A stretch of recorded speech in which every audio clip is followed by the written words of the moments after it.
Hola amigos, good morning. Maulan.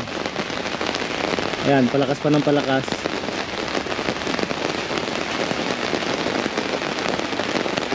Ito yung bago nating tataniman.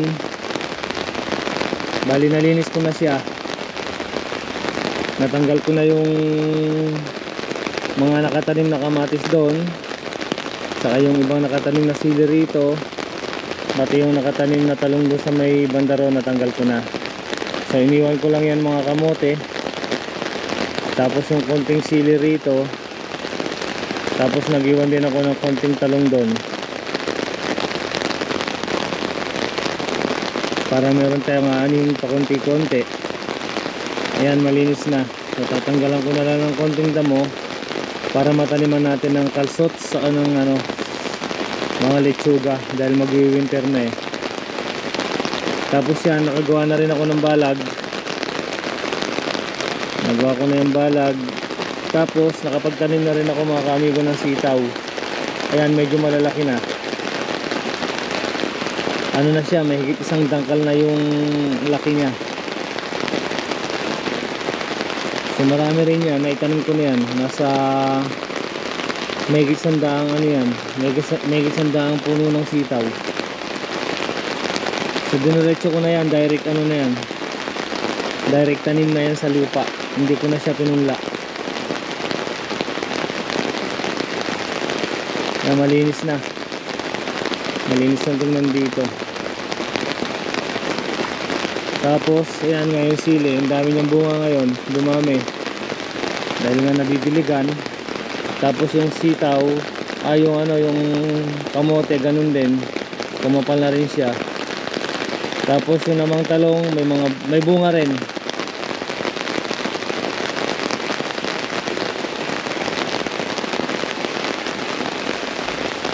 Nalapitan natin yung mga sili. Yan, ang daming bunga.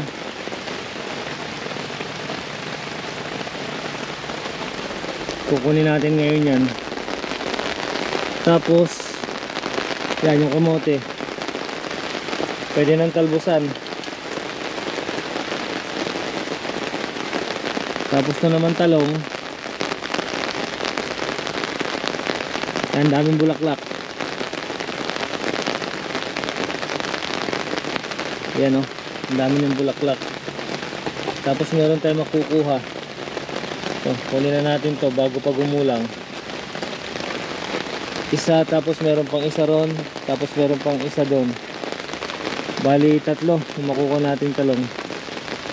Ito hindi magtatagal to, mabilis din naman lumaki itong mga te. Kaya mga bunga oh. Sa susunod na day off ko siguro, aanin ko na to. Gagambulin ko na para mai-prepare ko na yung pagtataniman natin ng kalsot sa kanang mga lechuga. Ito yung mga natin oh, sitaw.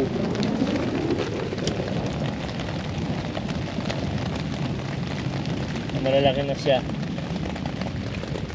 Yung bandaron kailangan na matanggalan ng damo.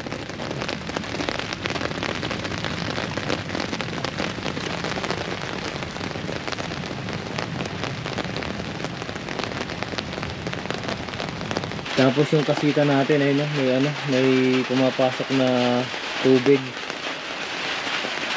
So kailangan malagyan ng matakpan. Parang duda ako eh. Ayan, sigurado dito nang gagaling yung tubig sa loob.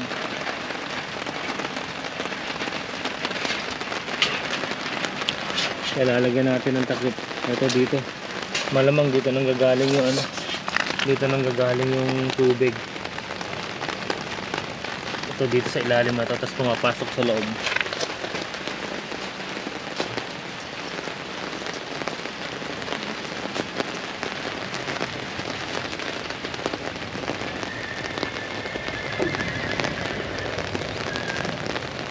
Ayos, tanggalan ko kaya ng konting damo yung dito, yung tanim nating sitaw.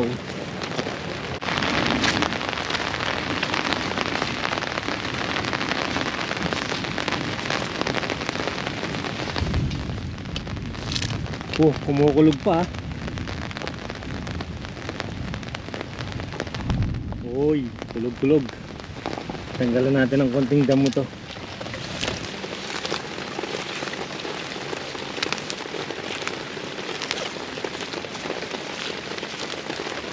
Pagkabasa kasi yung lupa, mas magandang bunutan ng damo.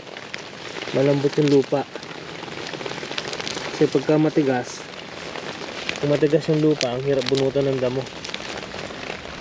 Kaya nga lang pagdating dito, kailangan dahan-dahan natin bunutan ng damo dahil baka madamay itong ugat ng ating halaman. Oh. Ayan. Baka madamay yung ugat ng sitaw natin. Kamukha niya, no? Kaya kailangan dahan-dahan siyang bubunutan. Ayan. Putulin na lang natin yung ano. Huwag na natin isama yung ugat.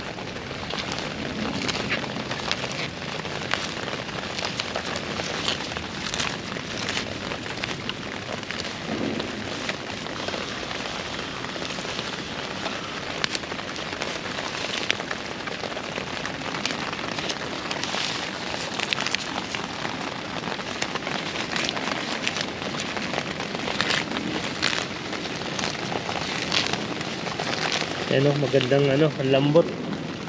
Ang lambot bunutan.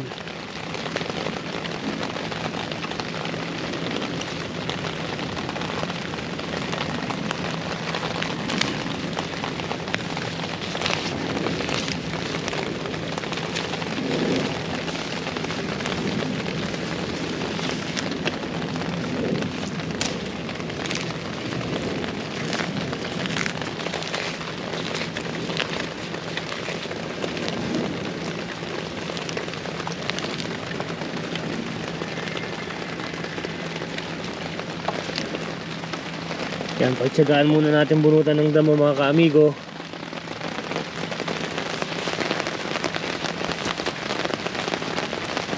Yan yung payong sinasabit ko rito. Diyan. Yan, para hindi tayo ano, para hindi tayo mabasa. Kumapit na yung damo rito sa ano, sa tanim natin.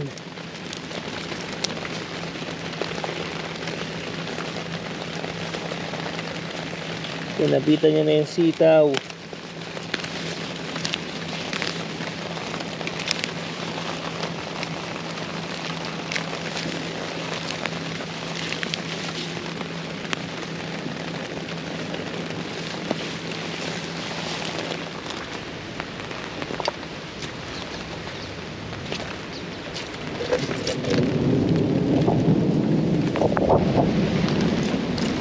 Ayun, oh. Bali, nalinis na natin. Ayan, oh, nalinis. Tanggalan natin yung mga damo hanggang doon sa dulo. Magkabilaan yan. Ayan. Ang problema, ang lakas ng hangin, nabubuhal. Ayan, malinis na yan. Tapos bukas, babalik tayo rito. Lalagyan na natin ng ano, ng letting para maitayo sila. Ayos. Tapos nakapagtani na rin ako ng talong. Nakuha ko na yung talong dito. Lakas ng hangin.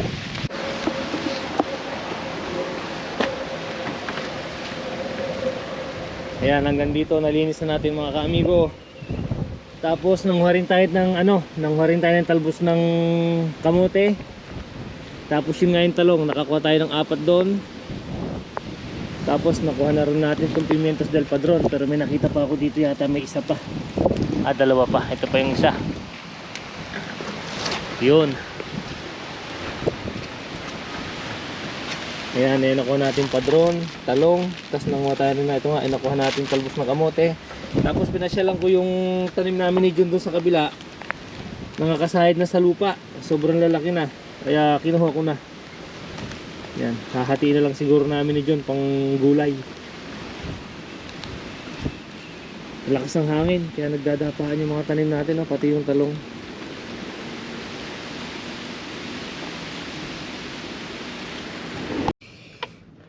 Lakas ng hangin sa labas. Dumapa yung mga tanim nating sitaw, oh. Ayos na lang natin siguro bukas. lalagyan na natin ng letting para para gapangan. Hindi naman siguro mamamatay itong mga to, no? Pero nakadapa talaga. Nakakaganyan sila sa lakas ng hangin. Pero ayos na, malinis na. Nalinis ko na rito. Saka dito magkabila. Saka sa may malapit sa mga sitaw, natanggal ko na rin yung damo. Babalikan na lang natin bukas na umaga. Yan ang nakuha nating gulay, yung mga kaamigo. Yan yung palaya.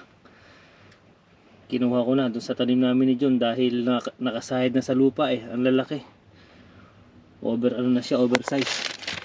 Tapos ito yung nakuha nating padron. Nakakuha rin ako ng 4 na talong sa talbos ng kamote. Tapos may baon akong almusal. Ito, croissants. 4. Hindi ko na nakain. Kainin ko na lang habang nagda-drive.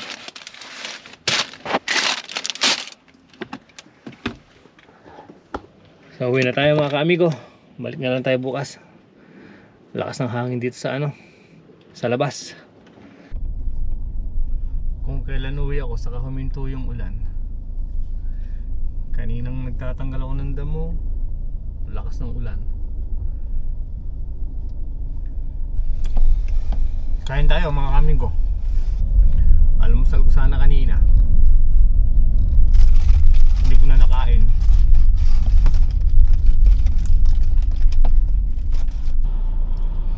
Kung wala sana akong pasok mamaya, diyan pa ako magtatambay.